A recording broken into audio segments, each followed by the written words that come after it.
Science Day comes on 20th of February every year, and this year it is coming on Sunday, tomorrow.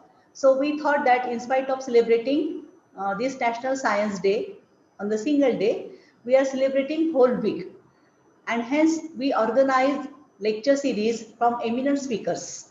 And now that all the lectures are available on the YouTube channel. So those who could not avail this online session or join this online session, now they can go through that lecture series which is available on YouTube channel. This is first thing. Then also we have prepared online science quiz which is available on our website. So that quiz is prepared for everyone. It is free for all. There is no age bar. And the purpose of this preparing quiz is to generate curiosity among the students and the society. So I again appeal that everyone should go through that online science quiz. You will just require 5 to 7 minutes only to attempt that quiz. Now, I wish to share few things about the School of Architecture, Science and Technology. In this university, sir, we have various schools, departments, divisions. This School of Architecture, Science and Technology is one of the school, and we are offering many science programs. And I am very happy to share that from next year, from July 21, we will be offering MSc programs in physics, chemistry, botany, and zoology. Just now we have received approval from University Grants Commission, New Delhi. Currently, we have MSc Environment Science, and also from next year we will be offering Diploma in Environment Science. So there are a variety of the courses which we are offering from this school.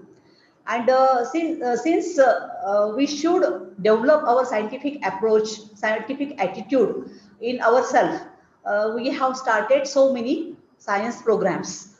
And we are very also happy that the students from overall Maharashtra, they are taking the benefit of these science courses. And though sometimes we get that now the enrollment for the science programs are becoming lower as compared to the other faculty, but this is not the case actually. Our BSc program has highest enrollment from our school. So this shows that even today the science courses for the demand for the science courses is much more even today. And hence we have started variety of the courses, science courses, not from our school, but also from the different schools of the university. This is one thing. And today's topic is scientific approach towards life. As this is the eminent speaker is with us, and he will definitely he will enlighten us on that topic.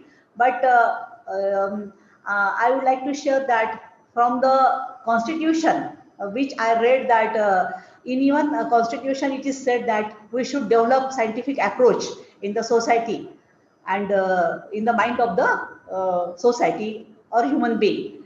Because in our India, we have seen that in rural areas, even in urban areas, scientific approach is missing somewhere. And so it is very important to develop the scientific approach towards the life, and it will give you new direction. So I think that today's topic is very relevant today also and in future also. With this few words, I end my welcome address. I once again welcome all the participants, eminent speaker, my colleague, Dr. Nikam sir. Thank you so much. Thank you ma'am. मी professor doctor Jaydeep Nikam सरांना विनंती करते की त्यांनी आजच्या कार्यक्रमासाठी opening remarks द्यावेत.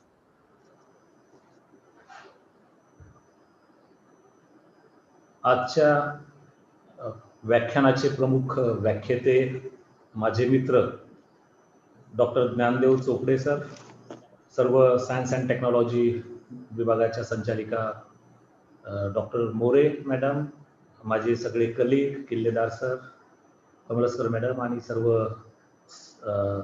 Architecture science and technology स्कूल्समधील सगळे कोऑर्डिनेटर्स आणि सगळे आज व्याख्यान ऐकणारे, या सायन्स वीकमुळे जे सगळे व्याख्यान ऐकतायत ते सगळे श्रोते होते.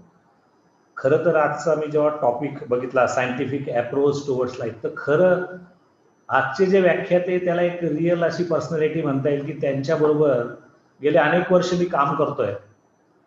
डाऊन सिंड्रोम मध्ये डॉक्टर ज्ञानदेव चोपडेंचं जे काम आहे, किंबहुना आपल्याला माहीत नसेल की महाराष्ट्रामध्ये नव्हे तर भारतामध्ये एक अतिशय उत्कृष्ट दर्जाचं काम त्यांचं डाऊन सिंड्रोम झालेल्या बालकांमध्ये त्यांच्या पालकांसाठी यांचं काम चाललेलं आहे. उत्तर महाराष्ट्रामध्ये सगळ्यात मोठं या प्रकारचं म्हणजे how to live with the Down syndrome झालेल्या सगळ्या जे बालक आहेत त्यांच्यावर कसं राहायचं, ही पालकांसाठीची सगळ्यात मोठी महाराष्ट्रातली मोठी कार्यशाळा त्यांनी आपल्या विद्यापीठात घेतली. त्यामुळे डॉक्टर चोपडे जे आहेत यांच्या व्याख्यानांमधनं खरं तर तुम्हाला सगळ्यांना ज्ञात होईल, परंतु त्यांचं काम मी अत्यंत जवळनं बघितलं आहे आणि आज त्यांच्या कामाची पण तुम्हाला सगळ्यांना एक प्रचिती येईल.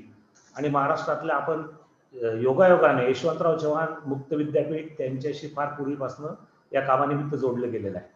तर अशा व्याख्याताचं आज व्याख्यान आहे आणि माझंही सौभाग्य आहे की आज त्यांच्या व्याख्यानाच्या आधी मला त्यांच्याविषयी काही रिमार्क्स देण्यासाठी आज बोलवण्यात आलं. मी आपल्या सगळ्यांचे आभारी आहे. तर doctor Gyandev Chopde. Thank you sir. Thank you sir. विज्ञान तंत्रज्ञान विद्याशाखेचे शैक्षणिक संयोजक आशुतोष निर्भवणे सरांना मी विनंती करते की त्यांनी आजचे प्रमुख वक्ते डॉक्टर ज्ञानदेव चोपडे सरांचा परिचय करून द्यावा. Thank you, madam. Good morning of all of you. I, Ashutosh Nirbhavne, Academic Coordinator, School of Architecture, Science and Technology, take a great honor to introduce today's guest speaker, Dr. Dnyandeo Chopade. Dr. Dnyandeo Chopade is a consultant medical geneticist and the director at the Genetic Health and Research Center, Nasik, from 2003. Dr. Chopade did his MBBS and MS in Human Anatomy from Government Medical College, Nagpur in the year 1995, and he got trained in medical genetics from Adelaide University, Australia, St. John's Medical College, Bangalore, and Grant Medical College and JJ Hospital, Mumbai. Dr. Chopade is awarded with PhD in medical genetics from Maharashtra University of Health Science, Nasik. One more thing I would like to share with you, Dr. Chopade is also alumni of Yeshwantrao Chauhan Maharashtra Open University, Nasik. Dr. Chopade had done BA in Mass Communication and Journalism from Yeshwantrao Chauhan Maharashtra Open University, Nasik in 2010. And Dr. Chopade also completed postgraduate diploma in Journalism and Mass Communication from IGNOU. He is providing the medical genetic service to the patient from North Maharashtra region for the last 16 years. He has a wide experience in the field of clinical genetics, reproductive genetics, cytogenetics, and clinical embryology. He is the founder president of Down Syndrome Care Association India and is supporting about 300 families with children having Down syndrome from the state of Maharashtra. Dr. Chopade worked as a professor in medical colleges in India with a teaching experience of more than 20 years. He has taught human genetics, embryology, and human anatomy to the graduates and postgraduate in medical and dental colleges. He has been recognized by various honors and awards at national level for his work.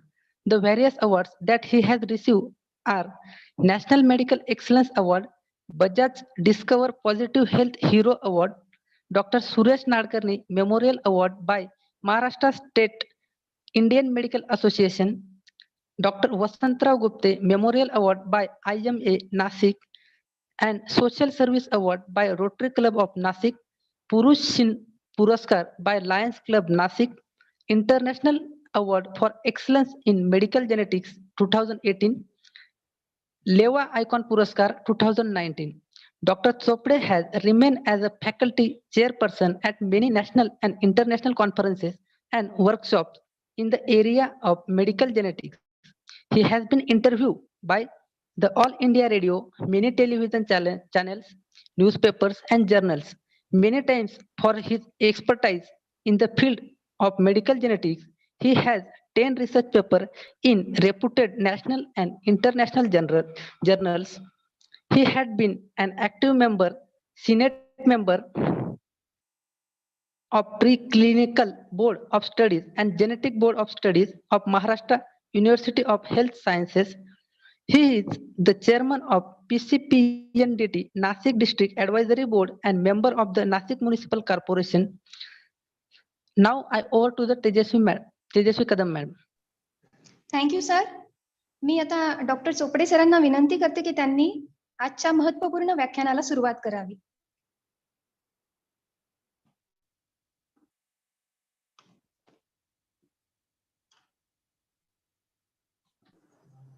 Sir, please on your microphone. Sir. Yes. Yes, sir. So good morning, Now you are everyone. audible. Yes. First of all, thank you, Tejasvi, for the nice introduction. Thank you, sir. Nirbhavne. So to begin with, let me thank the director of our department, Dr. Sunanda More ma'am, Dr. Jaideep Nikam sir, the director of School of Continuing Education, other faculty members, Professor E. Vayunandan, the Honorable Vice Chancellor of the University, for giving me this opportunity to interact with you. One or the other way, I have been associated with the university for a long time. As Nikam sir said, I have been either a faculty or a student. Somehow I have been associated. We had a grand national conference in the university when I really got a tremendous support from Nikam sir, all the faculty members there that time, the Vice Chancellor, Honorable Vice Chancellor that time. So it's an honor to be with you all, honor to talk on this topic, which is really very near and dear to every one of us. I came to know that the audiences here are from the scientific as well as the non-scientific field, even from the arts department. So I'll try to make this topic as simple as possible and as short as possible. Being a professor in medical colleges and the general speaker, I'm habituated to speak continuously. So on and on, I can go on. So now it is already 11:48, and I think I can take at least 30 minutes, and thereafter we can take question answers. So can I have the permission to share my slides, please? I have few slides. Yeah. So you are permitted. Yes, yes. Thank you so much.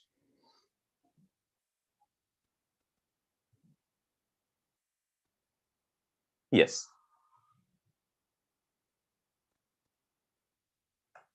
So the topic is scientific approach to life. Now here there are two important questions to answer. What is life? And what is science? Right?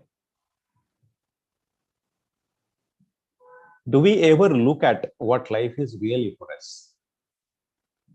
If asked, what is life? What will you say? If I ask you a question, everyone here, if I ask you a question, show me the life.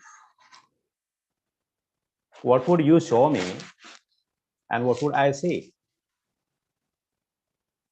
Just a thought for investigation for some time, just ponder upon it. And let us look at, when we talk of life, what are we actually talking of? And then what is science and what is scientific approach to that life? So we are going to look at these two aspects in this particular talk. Let us get some basic information, basic background about who we are as humans. Right now on this planet, we are about 7.3 billion. And it is said so far, there had been more than 100 billion people on this planet. And you are one of them. I am one of them. And we are talking of scientific approach to the life where we are living right now of these 7.3 billion people in this universe. History says the story started about 6 million years ago, and the modern humans, which include we, they descended on this planet about 2 lakh years ago. We became civilized about 6,000 years ago. And we have been experiencing industrialization since 1800 AD. If we look at how life has reached us to this moment, why are we the way we are right now? Why are we alive, in fact?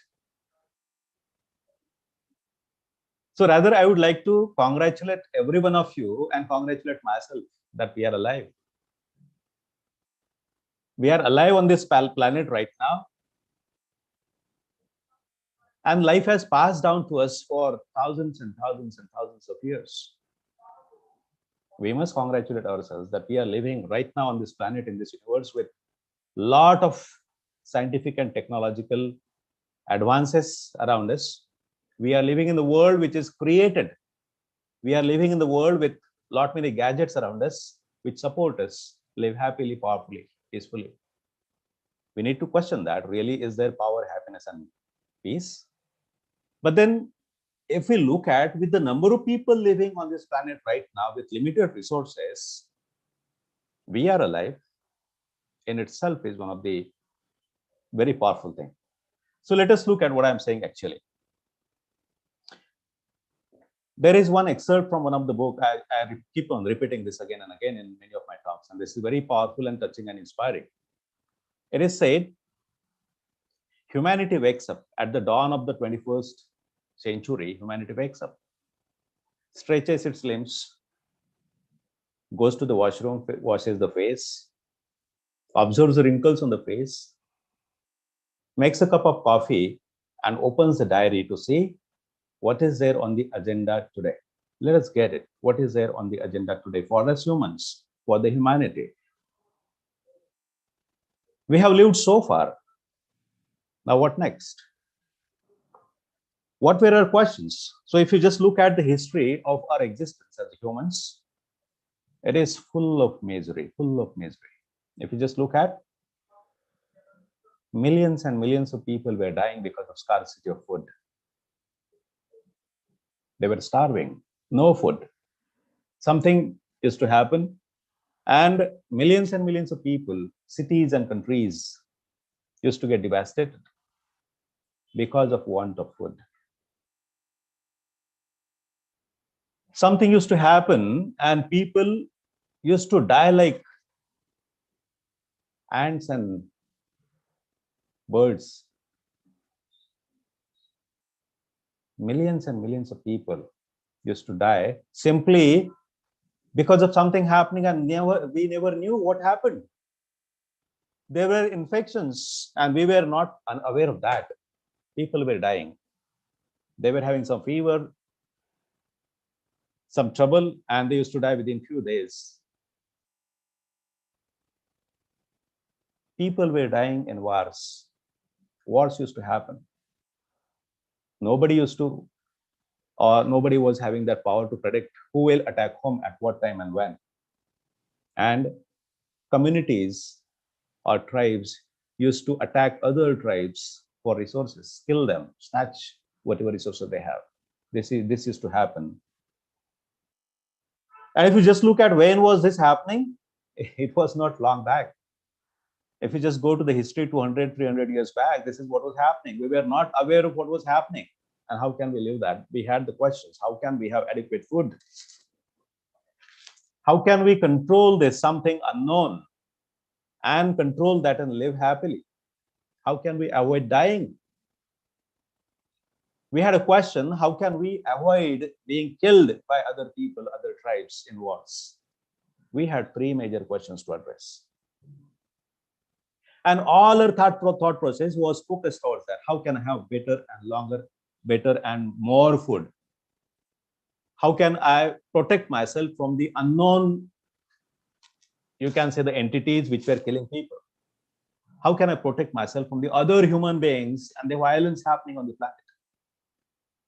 If you just look at it right now, we had questions. With the instinct of self-protection, we were insecure. We were afraid of dying. We were afraid of death. At the same time, we had been curious immensely about what is this? What is this world all about? What is this universe all about? Why is it so chaotic? Is there any order in that?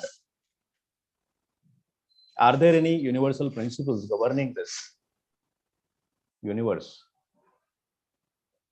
And that started the scientific inquiry. Looking at the world around, the nature around, looking at the perspective, looking at what you can say the natural phenomena, events, things, we were curious to find out what is that. Why we die without knowing what is happening? How come the food in certain regions is up in abundance, in other regions it is not? How come in some regions it is raining very nicely, in other regions it is not? We had number of questions, and we started investigating them, and that is how the scientific inquiry began. At the same time, we were very curious about who are we as humans? Who am I? Where did I come from? Where am I going to go when I die? What is the purpose of my existence? Why do we suffer? Why do I suffer? Is there any way I can get free of that? And that was the beginning of the spiritual inquiry. The inquiry of self, the one who was asking, what is this all about? This universe all about, they all about, me all about. This person, so the focus in spiritual inquiry was towards self. Who am I? Where did I come from? Where am I going to go? And what is the purpose? Whereas in scientific inquiry, the inquiry was about what is this all about? Who are they around me? What are the people around me? What are the animals around me? What is the life around me? What is the non-life around me? Non-living thing around me? Air and water and everything. What do I see there in the sky? Has it to do something with my existence? How come the sun is giving that light? If some sun is not there, what will happen? All that external inquiry started the scientific search. If you just look at the world we are living in, you can see that still we are dying. And there is no way we can live forever. There is no possibility of immortality. The only thing is, the shift is there. People are still dying. More people are dying because of extra eating than less eating. Earlier, we used to die because there was no food. Now we are dying because of more food. I'm not joking. You go to the literature and find out people are dying because of obesity, diabetes, hypertension, overeating, or unnecessary eating kind of thing. People are dying because of aging.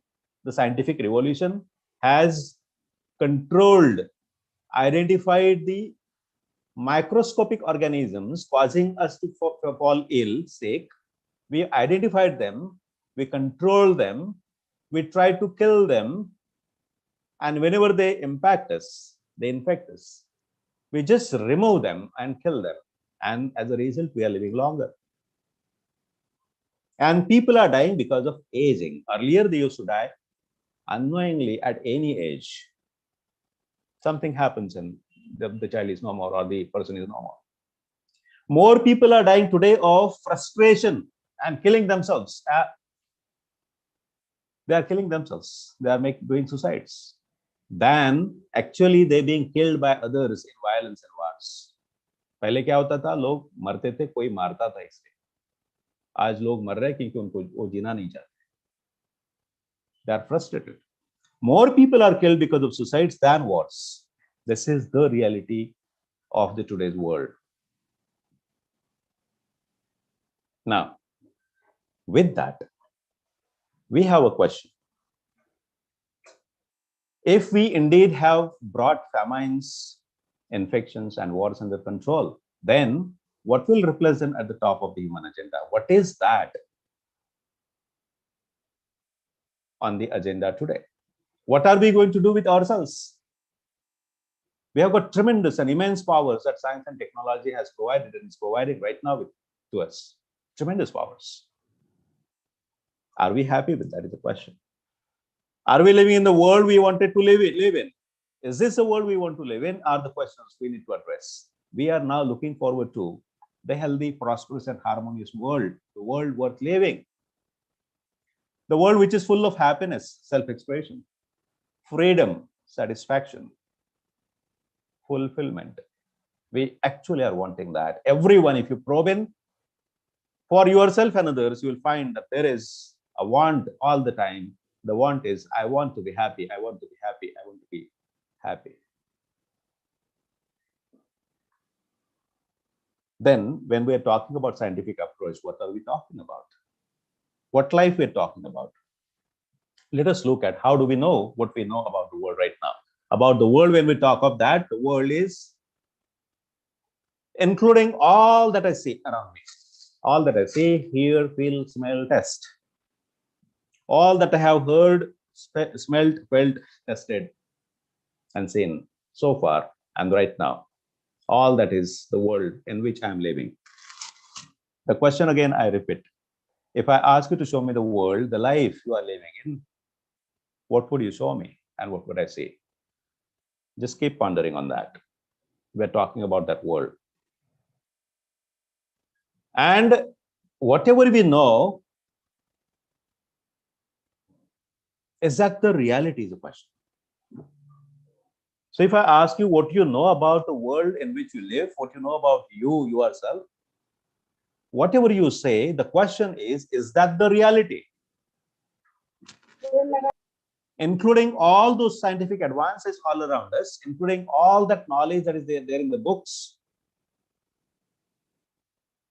is that the reality? And it has been said again and again and again that everything we know is only an approximation of the reality. It can never be the reality. Let me tell you something. It was in the 19th century. One of the top scientists that time in the world who said, we have invented nearly everything. It was in 19th century. And then there was one of the commissioner of the United States Patent Office. He wanted to close down that patent office and he said, nothing is left to invent now. Everything that was to be invented is invented. They were saying, whatever knowledge of the world is there, we all know it now. Nothing is to be invented. Nothing is to be discovered. And thereafter, we found that the greatest discoveries of this universe happened thereafter. And what was known that time was refuted by those discoveries. Very beautifully said. Whatever we know can never be the reality. It is only the approximation of the reality. Either it is in part or as a whole. We now know that we don't know all the laws of the universe, all the laws that govern the universe. With this in mind, let us look at what happened so far. We had humans in mind that the earth is flat and it is the center of the whole universe, including the sun that revolves around. That is what we used to believe as humans. Till the time when Copernicus said it is not so, earth is round. And we on the earth, with the earth, are rotating and moving around the sun. And it shifted the complete world. It is said that of all the discoveries and opinions, none may have exerted a greater effect on the human spirit than the doctrine of Copernicus. हमारी पूरी दुनिया उल्टी पुल्टी हो गई. पहले हम लोग सोचते थे कि ऐसा फ्लैट है और हम सेंटर में है, बाकी सब कुछ घूम रहा है हमारे आसपास. Let us give a thought to this for a moment and you will realize there was a tremendous shift in our understanding of what the world is, what the universe is, and who we are. This man, when he was sitting around tree, apple tree. He just asked why this apple fell down. And straight down, not to this or that side or not up. Why it is falling down straight? He asked a question. And then he said, there is something, there is some power, there is some force which is attracting the things towards the center of the earth. He said it is gravity. A simple question answered something, and that answer now has revolutionized our thinking of the world and the universe and our own selves. And it has given us tremendous inventions like the space shuttles, GPS, telephones that we are using today. All that is connected with that discovery. Simple thing. He just asked himself, what is that? This man, Antony von Leeuwenhoek, he asked, is there something which I cannot see with my eyes? Is there something that is attacking us and we don't know? Is that something that is killing us? He just invented the lenses powerful enough to go beyond the eye, beyond the power of the eye, and see what is there. So microscopic that I can't see with the naked eye. And he found out a world that was not existing for us. That was there, but that was not available to us. And then we really started looking at what is there in water and the air and the nose and the gut and the skin. What is there everywhere? What is there in the semen? What makes a baby conceive inside the mother's uterus? He found out the blood cells, microbes, bacteria, fungi, sperm cells, so many things. Simple lens he invented. And he could see something which was not available to us, and that shifted our world. In 1953, these two guys, they answered the question, how is life written by nature?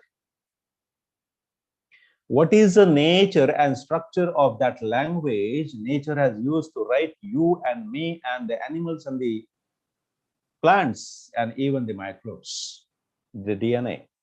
And since then, our view of life has completely shifted. Whatever you see around you, whatever you read in books, is somehow related to the discoveries I just mentioned. You just remove one of that and you will see the world is totally different. Discoveries. So I was discussing with my son about what a discovery is and what an invention is. He's a scientist with University College London. So whatever has been revealed, that was there in the universe itself, that was there in the nature itself. We just revealed it and made a sense of what it is. That's what a discovery is. We just discovered. And then this is what an invention is. That was not there existing. We created something, and that something altered our world, altered our actions toward the world. It gave us power to do things faster, easier, better, efficiently, and effectively. Well, if you go to the Google and find out what are the discoveries and inventions so far, there are thousands and thousands of them. Not possible to just touch upon them. And just you look around, there are so many things that you are living with. I get up in the morning, I see there is a bed I'm sleeping on. There is a room in which I'm sitting, I'm sleeping. 4 walls made up of bricks, cement. There is a fan on the top. There is AC. There is tube light. There is electricity. There are cupboards. I go to the washroom. There are so many tubes. There are soaps. I go to the kitchen. In the kitchen, there are utensils, things to eat. I go to the hall and I see there is television. I see newspapers. I climb down. There is a lift. I sit in the car to reach my clinic. Get into the clinic. I talk to my patients. I talk about genes and chromosomes and genetic diseases and all that. Anything that I do from today when I get up till I sleep, and even I get up tomorrow morning, next day morning, everything is invented. It has made our life the way it is. How scientific can we be about it? Do we have any more questions to answer in science? So if it is said that whatever we know is merely an approximation of the reality, with all that we have so far, with that approximation, consider if we get the reality as it is, not an approximation, the truth, complete 100% truth, what would be possible for us? Let us look at, is there a possibility that we can ever get that reality, the reality of the world around, complete, not an approximation? That we know so far, whatever was invented earlier or discovered earlier was refuted later.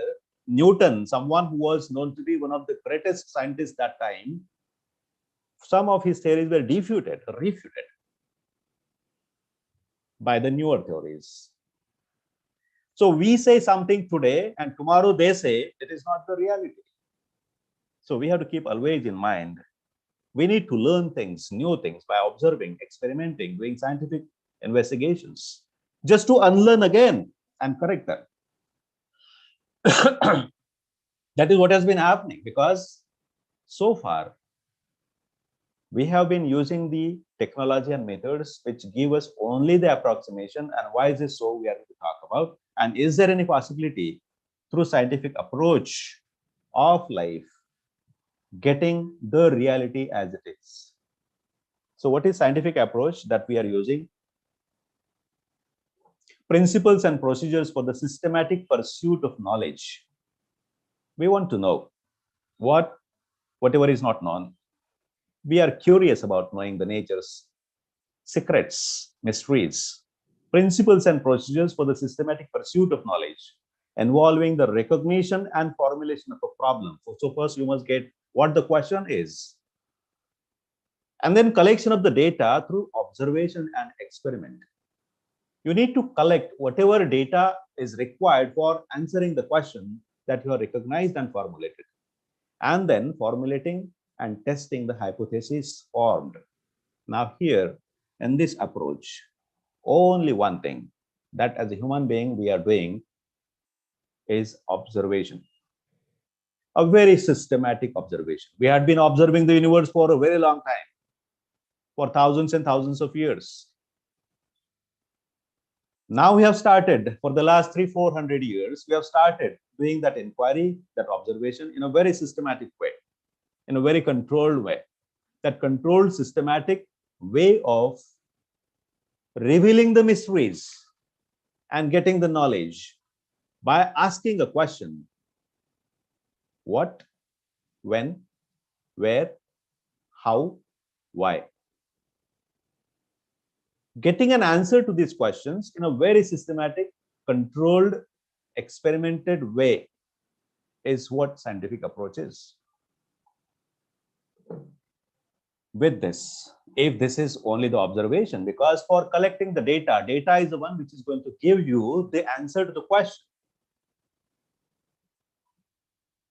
For getting that data, observation is involved. Without observation, you can't do anything. And who is observing? You and me. We, the so-called humans, the so-called scientists, are observing. We have to question that itself. Is the observation going to give us the reality anytime?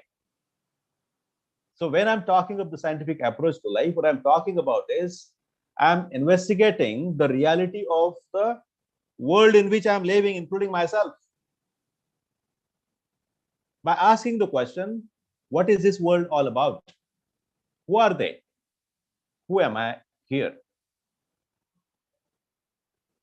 And this I'm going to do simply by observation, observing through my senses. With a question, are the observations real? And my approach to these observations towards life, can it ever make me happy, is a question. Let us look at that. So simply, let us ask a question. When you look up at the sky in the night, look at one of the stars and ask yourself what is actually going on. When you see the star, what is actually going on, what is happening. Newton's philosophy and the philosophers who used to talk about the Newtonian principles, they will answer that they are really seeing the star. Since for Newton and the people of Newtonian philosophy, the light that has been traveling from the star to you through your eyes to your brain reaches instantly, because the light travels infinitely with infinite speed. That is what they believed. So whatever is there, you see, and you see it as it is what Newtonian philosophy was. I hope you are getting what I'm saying. Now, let me create something for you. Now we know that for the sun rays to reach you and me in the morning when the sun rises, it takes 8 minutes. So the sun that we see in the morning itself rising is the 8-minute-old sun. That means it takes for light from the sun to reach our eyes 8 minutes. So what we see is not the reality. That is something that had already happened. When we talk of some star, the nearest star to us, other than the sun, it is said that it takes about millions of years for that light to travel to us. So what we see is something that was there millions of years ago. That was what Einstein told us in the relativity and quantum mechanics. A quantum philosopher thus says what I see as a star is actually the result of a quantum interaction between the local field and the retina of my eye. Meaning the light has started from the sun, and I can see the sun only when, or the star only when, the light has reached my eye. And actually it is interacting with the retina of my eye. It is the electromagnetic field which is interacting between my eye and those light rays. That is what quantum philosopher says. What is there between Newtonian philosopher and the quantum philosopher? There is a time. What you see as an observer is the light which has interacted with your retina, not the star actually. Some of the light that has traveled for a very long distance and now it has interacted with you. There is an interface where it is happening. And when you see something, let us see what happens. Like I am looking at the screen now, I see the screen. How do I see that? There is some light reflected from the screen. It passes to my eyes. It enters in the eyes through the lenses. It goes on the retina. In the retina, the light is absorbed. And then it is converted into some waves which pass to my brain, and in the brain, the image is created. It takes time for that light from the screen to travel this way to my eye and then to the brain. So when I perceive something, I perceive what already has happened, because it took some time for that light to travel. What happens when that light is passing? It is passing through a medium. The air is there or whatever medium is there. It passes through my eye. Some of the light is reflected back. Now let us get this scientific approach I'm talking about, and it is very critical for you to get what I'm going to say subsequently. Next slide. In the next slide. The light that is passing right now, entering my eye, interacting with my retinal cells, going to my brain. Some of it is absorbed by my retina, some is reflected back. The one which is absorbed is already gone, and the one which is reflected now is interfering with the next waves coming in. There are continuous waves. For me to get it continuously, the waves are continuously coming in. Some light which is reflected back, it is interfering with this. I can't get it as it is.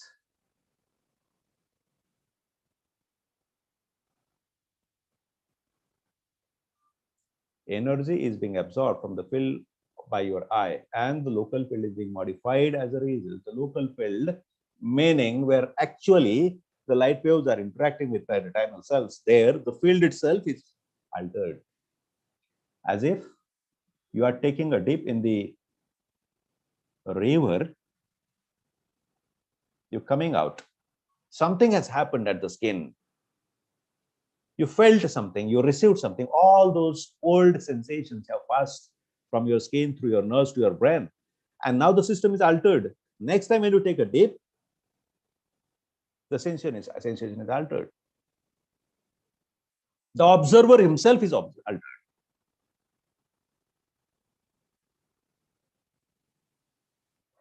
When we are taking science to our day-to-day life, we need to get this in reality.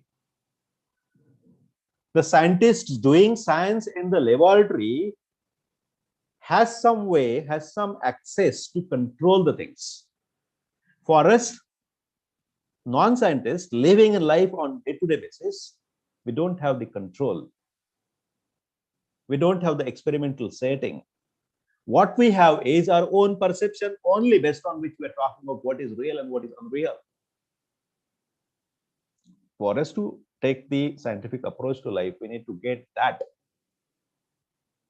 Though I'm using the Newtonian and the quantum philosophies as an example, because that is what science is all about. That is what is the basis of all the science. Physics is the basis of all the sciences, whether it is biology or chemistry or any other thing. Physics is the basis for that. Let us look at some of the other things science has given us, told us. So what is an observation? In an observation, there is something which is observed. There is an observer and there is an observation happening. If you are observing something right now, that something is observed. The object that you are observing. You are the observer which is getting that information, and there is a process of observation happening.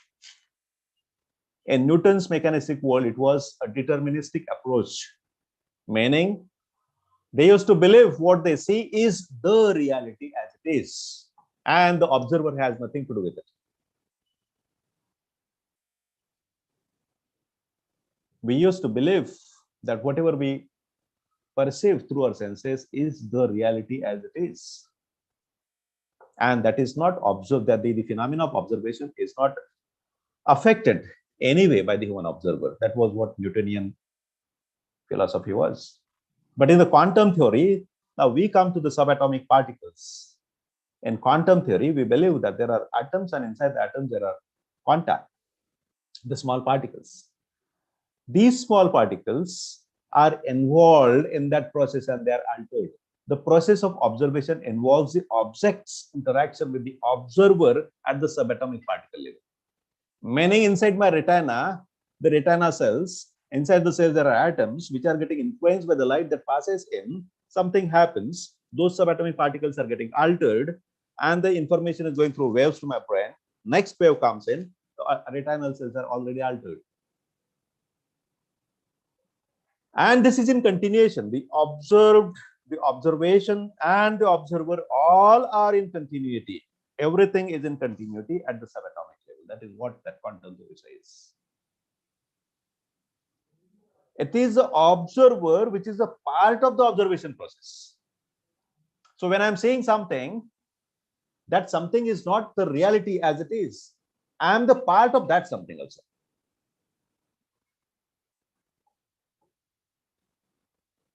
I hope I'm making this clear. Now, for us to get the scientific approach in day-to-day real life, this is critical.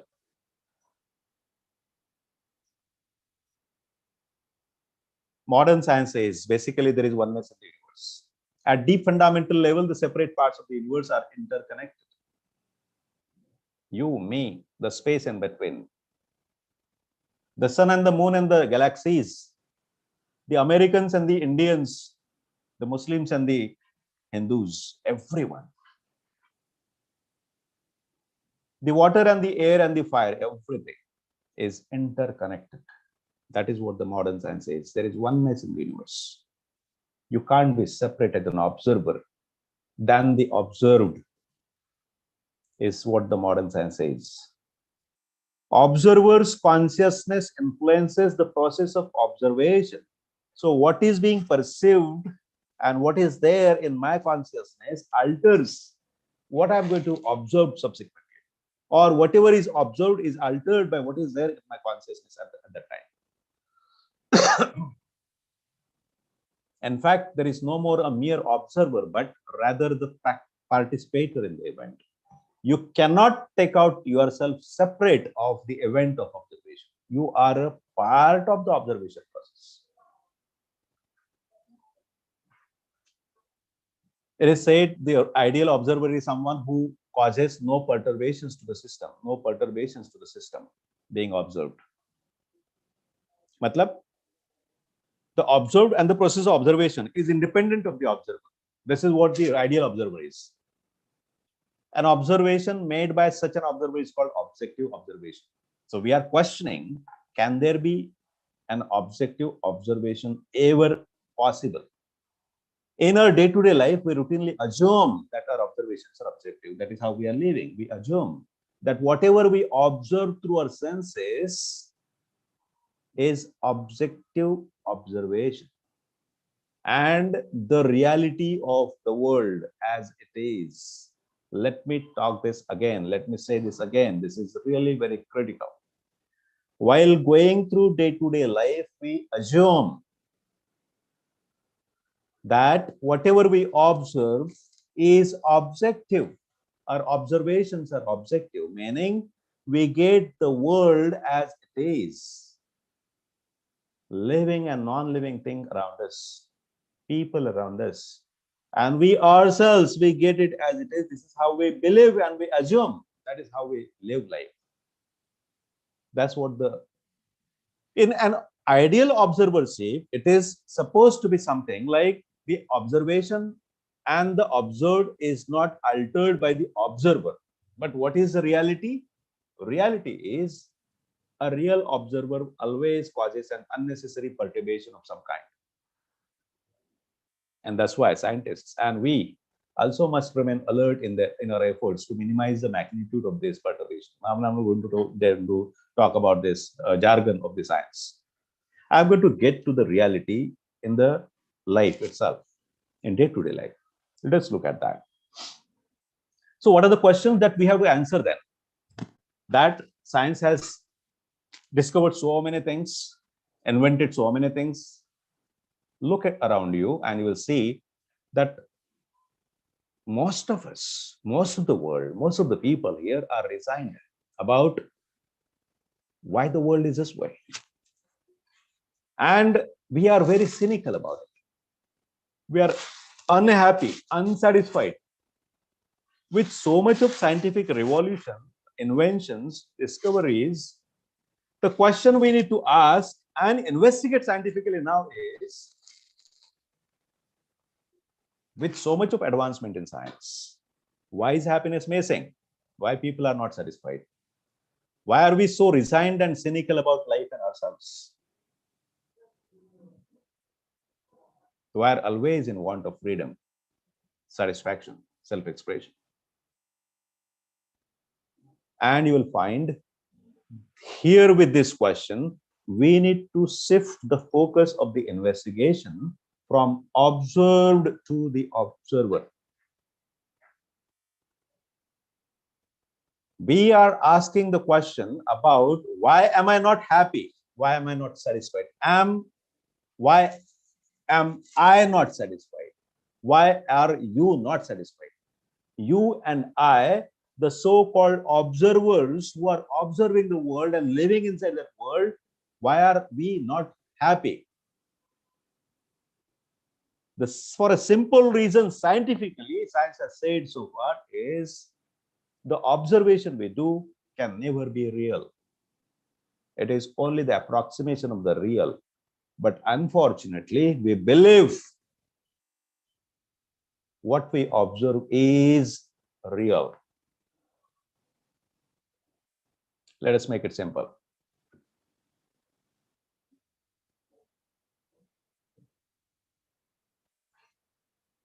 If I believe whatever I observe, whatever I feel, whatever I perceive through my senses, through my eyes and ears and taste and tongue and smell and touch, whatever I perceive, if that is the reality, I tend to believe that that has to be the reality of you also. There cannot be any other reality. Whereas whatever I have perceived is my reality as an observer based on my consciousness. That's my reality. Whereas your reality of the same thing could be different. Because when you perceive that, when you observe that, you as an observer, what are you having in your mind at that moment gives you the reality of what you observe.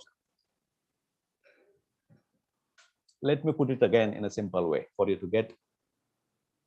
If I'm asking you what is this very simple question, you must have been answered. You must have answered this so many times, and you must have been asked, right? What is this? Someone might say this is index finger. Someone might say this is finger. Someone might say this is one. Someone might say this is top. Someone might say this is the fist clenched with one finger top. Someone might say there is something pointed, right? Anything, what is there in your head that moment when I'm saying you something, showing you something, and asking you, what is this? What you see of what is there is your reality of what is there. If science is based on this kind of observation, how can it be real? So it has to be put in a very systematic, controlled manner. That is what we do in the experimentation, scientific experimentation. That is what scientists have done, and they have revealed certain things. They have discovered the things, and still with that, with those controlled findings and the theories and a lot of thought and geniusness, their theories are also refuted later to get corrected again. So whatever science we know today, we are asking, is that the reality? Now, putting that aside, our topic is scientific approach towards life that I live and you live day to day. And the questions we are asking is, with this much of scientific investigation, with this much of scientific advancement, why are we unhappy? Why is happiness missing? Why are people not satisfied? Why are we so resigned? Why are we cynical about life and ourselves? Science itself has told us. Now the focus has to shift from the world outside to the world inside, the observed to the observer itself.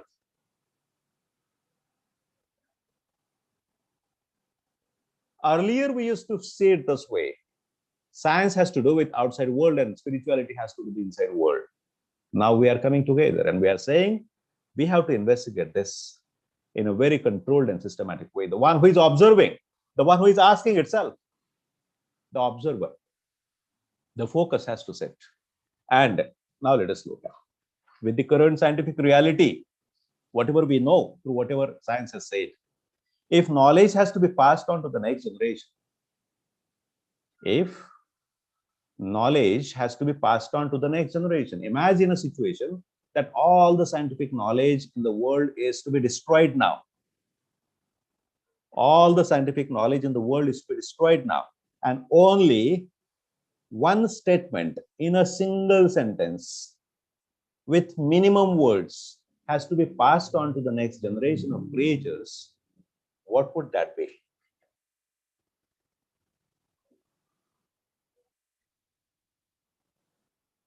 What would that knowledge that we will pass to the next generation of creatures, if we have to do this in one sentence with the maximum power and with the maximum knowledge? That sentence, science says, okay, is everything here in this universe is made up of atoms.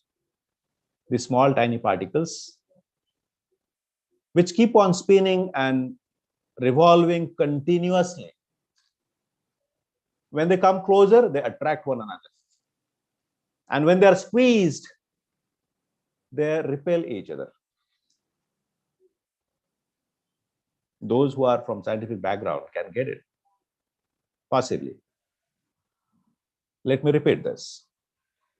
The basis of all that science that we know today is everything in this universe is made up of those small tiny particles called as atoms, which keep on revolving, spinning continuously, moving from here and there. And when they come closer, they attract one another. And when they are pressed upon one another, they repel each other. if we have to pass on the knowledge to the next generation, the maximum knowledge in one sentence with minimum words is this. Now with this, we come to the conclusion. This brings us to that everything is made up of atoms and there is nothing else, including you, me, people around, life around, the living and non-living things, the universe, everything is made up of atoms. That's what the scientific reality is. Now, if that is so, the question that we get immediately as a human being is, then do I have any choice to live my life the way I want? If everything is made up of atoms and it is what the atoms decide as to what I do and what you do and what the world does. When I say I am doing something or I want to do something else, do I have the choice? And this is really very disempowering then. If we accept this as the reality, let us get to the point. I'm talking about you and me as human beings living on this planet with our dreams, hopes, plans, goals, and choices to be made to live the life that we want. If we accept this as a reality, the scientific reality, ultimate scientific reality, the science has said so far, everything is made up of atoms. And there is nothing else, including you, me, and the life around. And if that is so, then the question comes, do we have a choice to live life the way we want?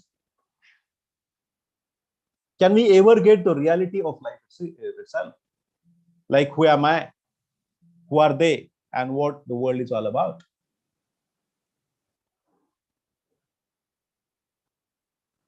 This empowers. Once we get that what I see is my reality of the world, and what you see is your reality of the world, and it need not be the same, then it empowers.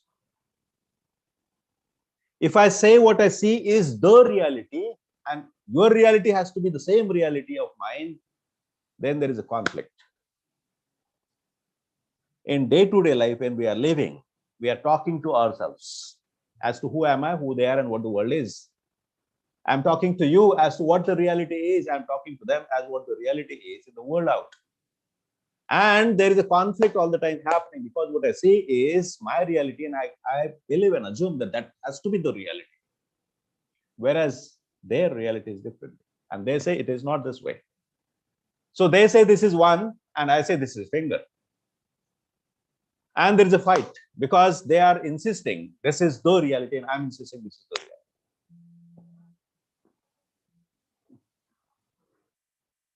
Find your life purpose through scientific inquiry of self. This was my actual topic and purpose of this. With this, I would like to complete this talk. And I really thank you so much from the bottom of my heart for giving me this opportunity, all the organizers, the Honorable Vice Chancellor of the University, the Honorable Director of the department, Dr. More Madam, the Honorable Director of the Continuing Medical Education Department of Nikam Sir, all the faculty members, all the audiences and participants. Thank you so much. I'll stop sharing.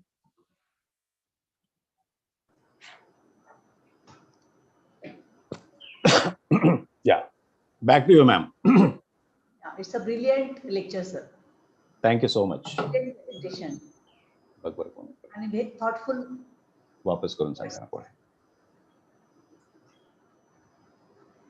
Anybody having any question, you can ask. Yes. Yeah. So, hello. Yes, ma'am. Sir, namaskar. Chopde sir. आमचे कुलसचिव doctor Dinesh गुंडे आलेले आहेत. I welcome him in this lecture series. Welcome, sir. Sadhna. Hello. हाँ. Welcome, Dr. Dinesh Bhonde. Our today's topic was scientific approach towards life. And Dr. Chopade has really given a very brilliant speech. Means it was highly enlightening. The way he has combined a spiritual aspect.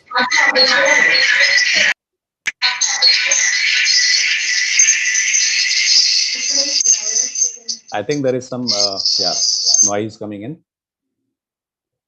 Yeah.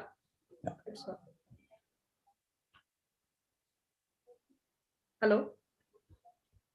Yes, ma'am. So this speech of yours, sir, it was really very enlightening, and the way you have combined the spiritual aspect of life as well as the scientific approach of life, it was the blending of the two was a fantastic one. Now I request the audience, if you have any questions, you can please put up. You can on your mic one at a time, or you can put it in the chat box so we can solve the questions one by one.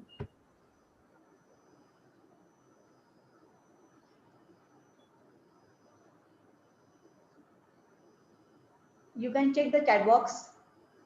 Yes, ma'am.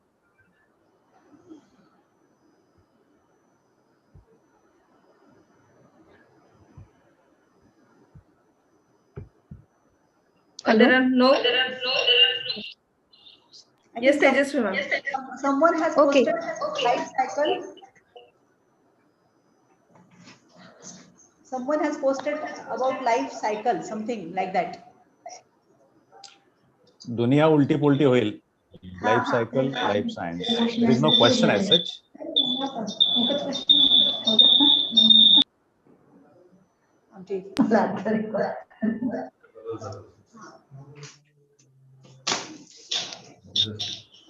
Ma'am, I think there is no question.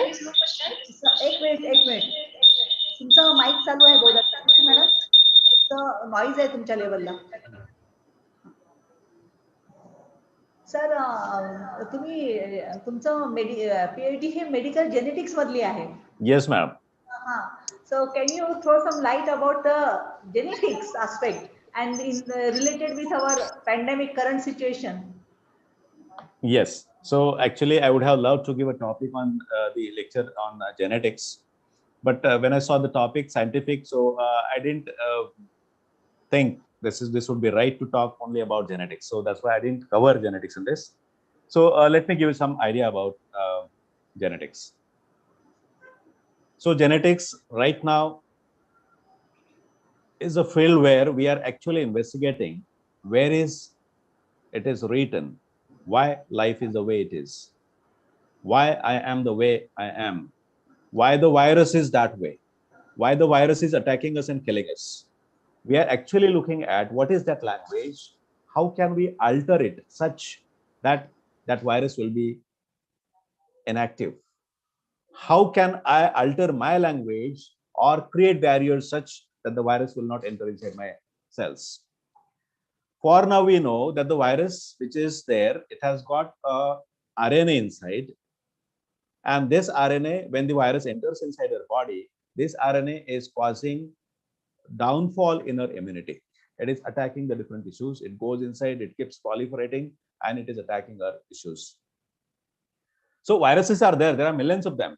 So if you look at the right now, the current knowledge of what we talk of human microbiome, we have started looking at what kind of bacteria, viruses, fungi are inside our body. They have said there are 70,000 different types of viruses in our gut. 70,000. All of them are living with us in harmony. Whereas such virus which comes out and which is pathogenic, which threatens us, which kills us, what is there inside? We are trying to look at. We are trying to look at, can we manipulate that and change it to a certain extent so that it is not causing pathogenicity? We are trying to look at, can we create some barriers for its entry? And we are trying to look at how can we find out the vaccines so that we protect ourselves. So as far as this virus COVID is concerned, we know it is RNA virus and it is the pathogenic. that RNA damages our tissues. Yes, any more question, ma'am? Sir, I have always in mind about our DNA structure. The DNA structure of every human being is same. So, is there a particular aging for each DNA? Aging. Huh. Okay, so you're talking of relationship between DNA and aging. Yeah. I get that. Okay, so that we know that all we humans share about 99.99% of DNA. Okay, so people sitting there and here, they have similar script in their Yes. books of life. About 99.99%. 0.01% is different. Now, how come this 0.1% difference in the DNA makes us who I am so unique? And is it related to my existence happily, powerfully, and without diseases and living longer? So when we're talking of living longer, we are talking of the process of aging. We have got some people who have got changes there in DNA and who can age very fast by the age of 10 and 20 or 50. They age very fast. Like, for example, the progeria syndrome, you must be knowing about it. Normal human being with a little change in the DNA causes that person to age very fast. People with Down syndrome, they age very fast. Age very fast meaning what? That their tissues, they become weak with aging faster. Hair falling, hair being gray, skin being loose, heart becoming weak, the blood vessels showing the narrowing, there is hypertension, there is blood pressure, there is diabetes kind of thing, all associated disorders, cancers happening early, all those things which we see associated with aging are seen in some of the people at the early age. This is because of the alteration in their DNA. So there is some truth about the DNA mutations causing aging. There is some truth saying the people who live beyond 100 also, they have some changes in their DNA which make them live more than 100. And there is some truth also saying that what we eat, where we live, what we live, and whatever we do, how it impacts the expression of the genome. That is what we call as epigenetics, which alters the expression of my DNA. So we have an access to live longer now with that knowledge. Yes. Very well explained, sir. Thank you so much. Thank you so much. Hello, sir. Yes, Tejas. We are having one more question. This is question asked by Ratna Yadav. Is there any relation between understanding life and genetics of individual? Individual. Okay. So genetics is one aspect of knowing what life is all about. Looking at, is it written? Everything written therein. Whereas life is a broader concept. Life is where I as an individual am living. That includes now here, right now for me, whatever is my life, I'm sitting here on the chair, I'm wearing certain clothes, I'm talking to you people. Here I have a computer, I have a table, there is air here, there is water here. All around, whatever is there right now with me, where I'm living, is my life. That includes the world, living, non-living things, people around me, and I living there as a structure, as a body, as a mind. All that together is all life is. Whereas genetics is simply dealing with what is that script which governs his existence of an individual. I hope if the question I got correctly, this is the answer which satisfies. So is that okay? Okay, any other yes, question? Sir. Yeah. Thank you, sir. Sir, one question. Dr. Chopade. Yes, sir. I have one question that we say that diabetes, this disease is a hereditary, that it is related with genes also. And it is to be said that once our age goes on increasing, the genes which are prone to diabetes, they become much more active with the age. Is it true? Yeah.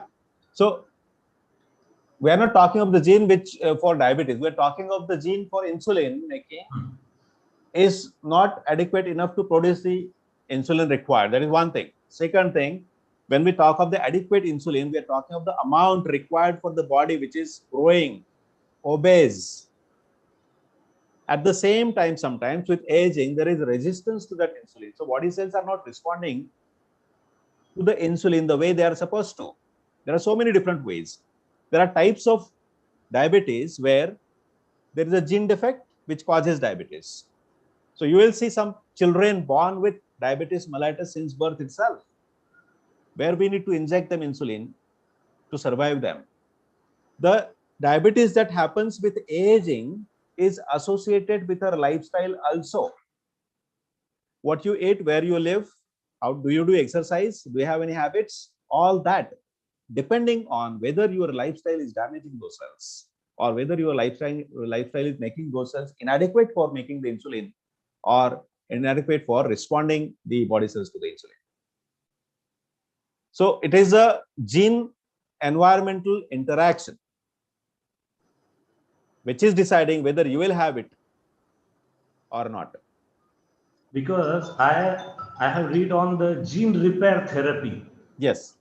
So is there anything possible that externally we can repair the genes which are inactive? Can we make them active again and Yes. reduce the diabetes? Yes. So theoretically, in laboratory, we can do that. In human beings, right now, it's happening on trial basis.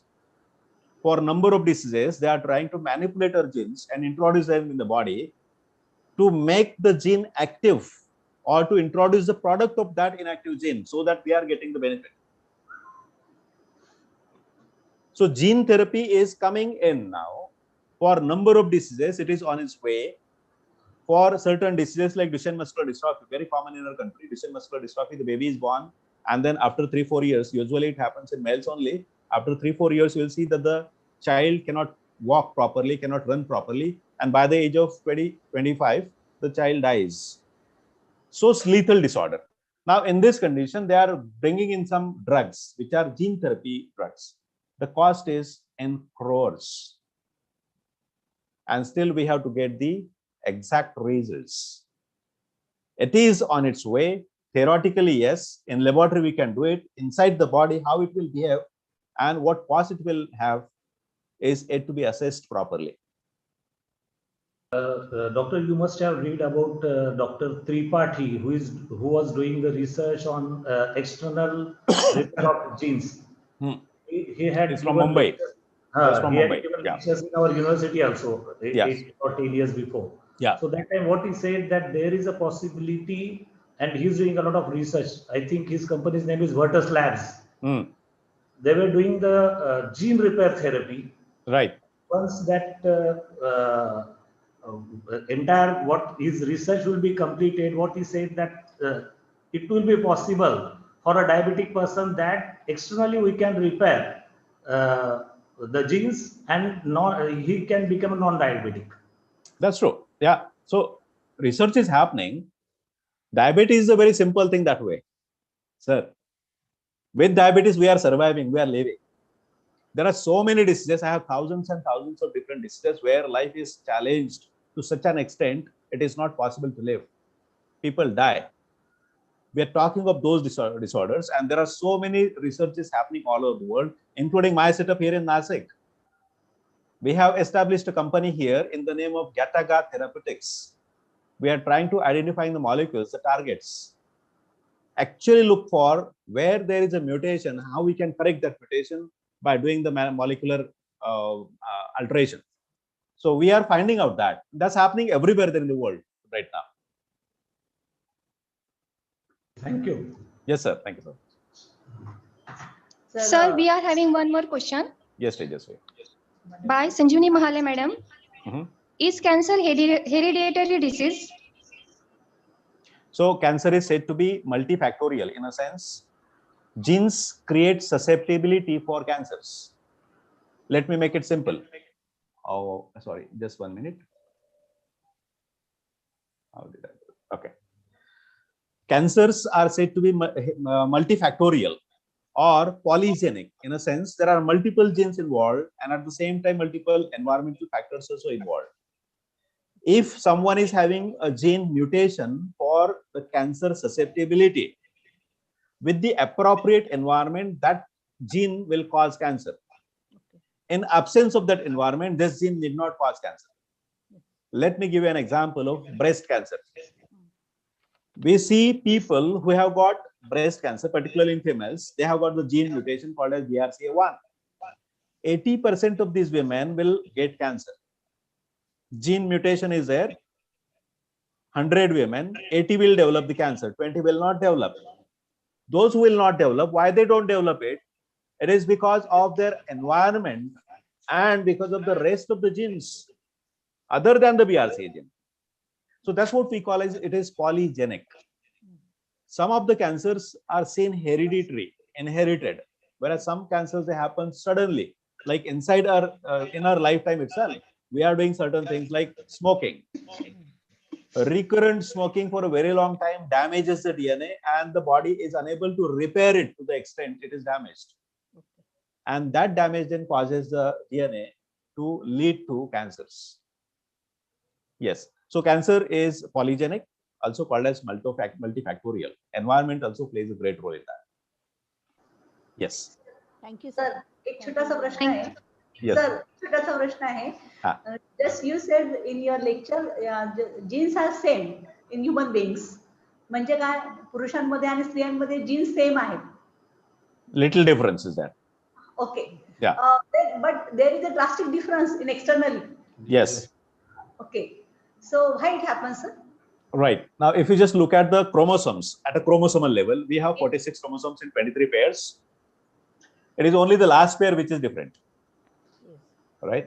In case of females, there are 2 X chromosomes, whereas in case of male, there is 1 X, which is very long, and 1 small Y. And this Y has got the genes for maleness. In absence of Y, by default, the individual is going to be a female. Whether it is 1X or 2X or 3X. 1X is essential for our survival, meaning whether you are a male or a female, 1X is must. Okay. And for you to be a male, you need to have Y. In absence of those genes on Y, you cannot be a male. By default, nature has made humans as females in absence of Y. Yes Do you think me? या Sir, you said तुम्ही म्हटलं मला ते genes decide destiny. मग why two sons of a father are different? One is intelligent, other is not so. Sir, can you come again? I'm sorry, I couldn't hear you properly. If genes are deciding destiny, two sons or two brothers, one brother, one sister of same parents are different. One is intelligent, other is not so. So why different? Right. So I didn't say genes decide destiny. When we accept that as a reality, it is so disempowering. Okay. That's why I'm saying there is a script written by nature to organize the atoms in a very specific way so as to make you structurally. आप जैसे भी बने हो, आपका जो structure है, बाल ले लो, इसका भी स्ट्रक्चर तो बना है ना, इसकी एक स्क्रिप्ट है. बैंगन की सब्जी कैसी बनाना इसकी स्क्रिप्ट है, वैसे आपका बाल कैसे बनाना इसकी स्क्रिप्ट है, आपको कैसे बनाना पूरा इसकी स्क्रिप्ट है. लेकिन इसका फंक्शन कैसे हो, ये पूरा का पूरा जीन्स डिसाइड नहीं करता. It depends on the environment also. It depends on what you think, what you believe. Even what you believe decides how these genes will be read. Your belief system has to do a lot with the development of the children. Yeah. Are there any chances in future to repair, to improve all these structure? That's what is happening in the world right now. That's what is happening right now in the world. We are talking right now about diagnosis. Then we are talking about therapies of the diseases. And next, we are talking about enhancement of our own selves. So like if I want my intelligence to go up, my height to a little more, my color to be different, we are talking of enhancing the abilities. Can I live longer? Can I live happier without diseases? So we are trying to look for enhancement of our natural abilities, possibly, or more than that, we are trying to look for, can we be superhumans through the genetic investigations? Yes. Means we can expect in next 1,000 years there could be a Superman. Sir, in a sense, Superman in a sense different than what we are, with abilities better and added. So already in the world, they have started designer babies. You must have read about the designer babies 2 years back in China. They delivered 2 babies by doing some genetic manipulation in embryos. That this is possible. It is possible for the normal characters and traits also. आप अगर चाहते हो कि मेरा बच्चा सबसे smart हो, सबसे होशियार हो, सबसे इतना ऊंचा हो, इतना कलर, ऐसा कलर हो उसका, तो वो उस तरह से पॉसिबल हो सकता है. This is what we are talking. By manipulating the genes through the designer baby technology.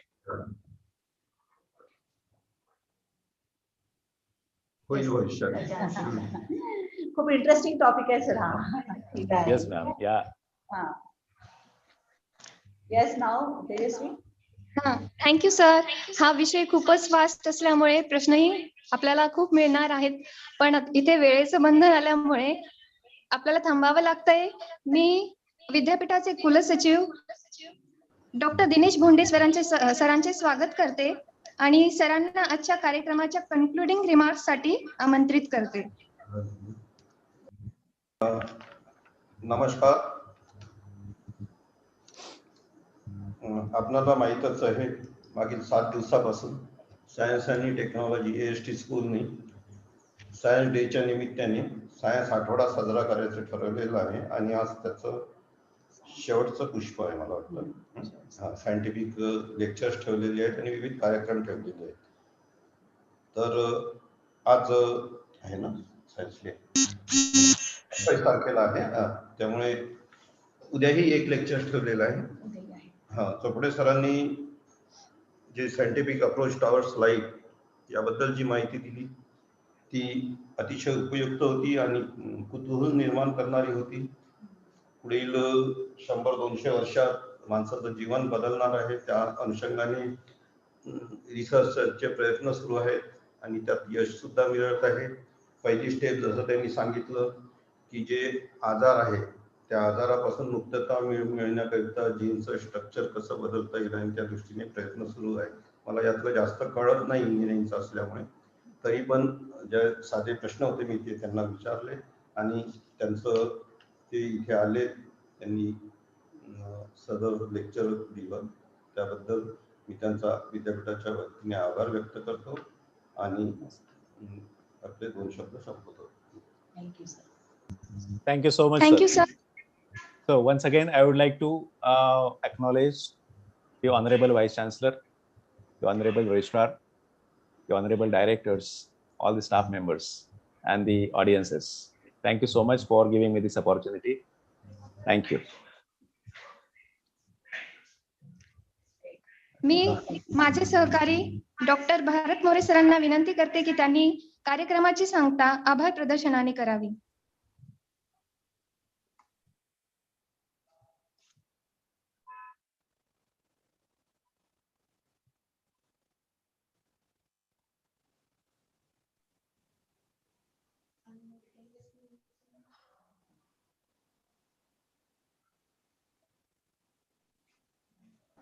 आवाज येत नाहीये. Hello more sir. Doctor more sir, please unmute yourself. नमस्कार. ईश्य कृपेने सुयोग आला म्हणून आपण येथे आला. द्विगुणित करुणी प्रेम आपले मनी आमच्या हर्ष बहरला. बघता बघता शेवट आला, सुरुवात करतो आभाराला. मी भरत मोरे, शैक्षणिक संयोजक, विज्ञान व तंत्रज्ञान विभाग, विज्ञान सप्ताह दिनाचा आजचा 6वा दिवस. त्या निमित्ताने सर्वप्रथम आजच्या कार्यक्रमाचे अध्यक्ष आदरणीय कुलगुरू प्रोफेसर वायुनंदन सर आणि मान्यवर कुलसचिव डॉक्टर दिनेश भोंडे सर यांनी आपला अमूल्य वेळ देऊन विज्ञान सप्ताह कार्यक्रमाची शोभा वाढवली, यांचे मनपूर्वक आभार व्यक्त करतो. आजच्या कार्यक्रमाचे प्रमुख मार्गदर्शक वक्ते सन्माननीय श्रीयुत डॉक्टर ज्ञानदेव चोपडे सर यांचेही मनापासून आभार व्यक्त करतो. तसेच आजच्या कार्यक्रमाला आवर्जून उपस्थित राहिलेले प्रमुख अतिथी श्रीयुत प्रोफेसर जयदीप निकम सर यांचे मनपूर्वक आभार व्यक्त करतो. तसेच आर्किटेक्चर विज्ञान व तंत्रज्ञान विभागाचे संचालक डॉक्टर सुनंदा मोरे मॅडम, डॉक्टर मनोज किल्लेदार सर व डॉक्टर चेतना कमलास्कर मॅडम व विद्यापीठातील सर्व संचालक, विभागीय संचालक, शिक्षक व शिक्षक इतर कर्मचारी यांचे मनापासून आभार व्यक्त करतो. या कार्यक्रमात उपस्थित माझे सहकारी सर्व शैक्षणिक संयोजक, विद्यार्थी व YouTube व्ह्यूअर्स यांचेही मनापासून आभार व्यक्त करतो व आदरणीय अध्यक्ष महोदयांच्या वतीने कार्यक्रम संपला असे जाहीर करतो. धन्यवाद.